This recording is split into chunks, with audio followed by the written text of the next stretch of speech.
Welcome, dear dreamers, to Pumpkin Stories, a magical realm where imagination knows no bounds and dreams come to life. I'm your guide through the realms of wonder and fantasy, ready to whisk you away on a journey to the land of slumber. In the heart of every starlit night, we'll embark on captivating adventures where heroes and heroines emerge from the depths of imagination. From curious creatures in enchanted forests to brave explorers of far-off galaxies, each night a new tale unfolds to embrace your heart and guide you to the sweet embrace of dreams. Let your eyelids grow heavy as you listen to the gentle rustling of leaves, the soothing lullabies of the moon, and the whispers of imagination that dance through the night air. Our channel is heaven, where worries fade and the extraordinary takes center stage. So snuggle under your blanket, close your eyes, and let your mind's eye paint vivid worlds as we embark on a journey of a lifetime. Every night, prepare to be swept away by the magic of the storytelling as we present to you Pumpkin Stories. Your dreams are but a tale away. Tonight, I'm happy to bring you yet another classic. This is the story of Three Little Pigs. Down in the valley, there was a farm. On the farm, there was a pigsty, and in the pigsty lived Mummy Pig with three little pigs. "You are growing so fast, my dears," said Mummy Pig to the three little pigs. "Soon there'll be no space for you here. It is time for you to leave the farm and build your own houses to live in." Before leaving, Mummy Pig gave each of the three little pigs a packed lunchbox and told them something very important. So she said, "You must remember to build your house out of bricks. Bricks are very strong and they'll keep you safe no matter what." The little three pigs set off down the lane of the brickyard, leaving Mummy Pig all alone in the sty. After a short while, they came across the next door farmer ploughing his field. The first little pig thought to himself, "By golly, if I build my house out of this farmer's straw, then I'll have myself a trip to the brickyard and build my house in half the time." So the first little pig said to the farmer, "I'd like a big bundle of your finest straw, kind sir. I'll use it to build my new house." The farmer, a little surprised by this request, happily obliged. He gave the first little pig 10 bales of his finest straw, and the pig built his straw house. The house looked sublime. There was not a single straw out of place, and the little pig was very proud of himself. A big bad wolf, who had been watching from afar, strolled up to the straw house, knocked at the door, and said in a low, gruff voice, little pig, let me come in." "Not by the hair of my chinny chin chin," replied the little pig. "Then I'll huff and I'll puff and I'll blow your house in," said the big bad wolf. Without delay, the wolf took a huge breath in. Then he huffed and he puffed and he blew the house in. The straw house looked wonderful, but it was extremely weak. It fell down in an instant, and the big bad wolf gobbled up the first little pig. Meanwhile, the second and third little pigs had continued to walk down the lane to the brickyard. They soon came across another farm. This was an apple farm, and the farmer was busy chopping down the branches of the apple trees. An enormous pile of stick lays on the ground next to the farm. The second little pig thought to herself, "By golly, I've got it. I'll make my house out of sticks. It will save me tired legs from walking further, and my house will be built faster."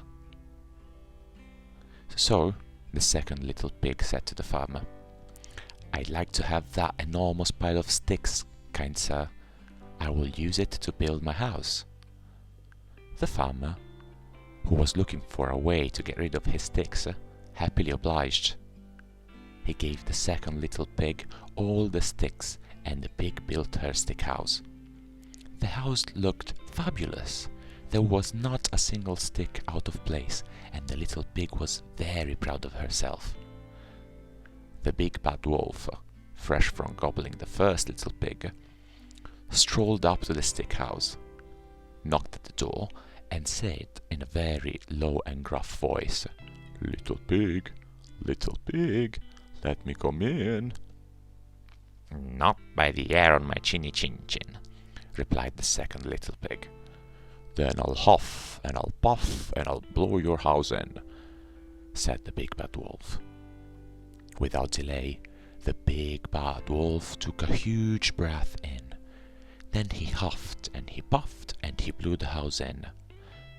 The stick house looked superb, but it was extremely weak. So it fell down in an instant, and the big bad wolf gobbled up the second little pig. Meanwhile, the third little pig had made it all the way to the brickyard. He went up to the man in charge of the yard and said, "Hello, kind sir, I would like a large pile of your bricks to build my house." The man, who, as it turned out, was extremely generous, happily obliged. He gave the third little pig all the bricks he wanted, and the pig built his brick house. The house not only looked tremendous, it was extremely strong too. The third little pig had taken the time to build his house well, and he was extremely proud of himself. The big bad wolf, fresh from gobbling the second little pig, strolled up to the brick house, knocked at the door, and said in a low and gruff voice, little pig, let me come in." "Not by the hair on my chinny chin chin," replied the third little pig. "Then I'll huff and I'll puff and I'll blow your house in," said the big bad wolf. Without delay, the big bad wolf took a huge breath in. Then he huffed and he puffed and he huffed and he puffed, but the brick house was much too strong and well built to be blown down. This made the big bad wolf wild with rage. So he devised a nasty plot to fool the third little pig into coming out of his brick house. Tap, tap, tap came from the window. "Little pig, I know a farmer with some marvelous turnips. You love turnips, don't you, little pig? Shall we go there tomorrow and get some?" said the big bad wolf. "Very well," said the little pig. "I do love turnips. What time do you want to go?" 7 o'clock, sharp," said the wolf. "And don't be late." The third little pig may have been little, but he wasn't stupid for sure. He was, after all, the little pig that made his house from bricks, as his mother had wisely proposed. So the little pig got up early, filled a sack full of turnips, and was back in his house long before 7 o'clock. When the wolf arrived, he said, "Little pig, are you ready to go?" "Silly wolf," said the little pig, "I've been already. My turnips are already bubbling away in a huge pot for my dinner." The wolf was incensed. He was so angry, he felt sure he could have exploded. But he suddenly had a thought, and pulled himself together. "Little pig, I know a place where there is a wonderful apple tree. You love apples, don't you, pig?" "Oh yes, I do," said the pig. "Where is this wonderful tree you speak of?" "Just over the hill," said the wolf. "I'll be back here at 6 o'clock tomorrow, and we can go there together to get apples. So you had better not deceive me this time, little pig. The little pig woke at 5 the following morning and went over the hill to the big apple tree. He had hoped to help himself before the wolf arrived, but the wolf was too clever for that. The little pig saw the wolf approaching, which, as you can imagine, terrified him greatly, and quickly climbed the tree. "Hello, wolf," said the little pig from up in the tree.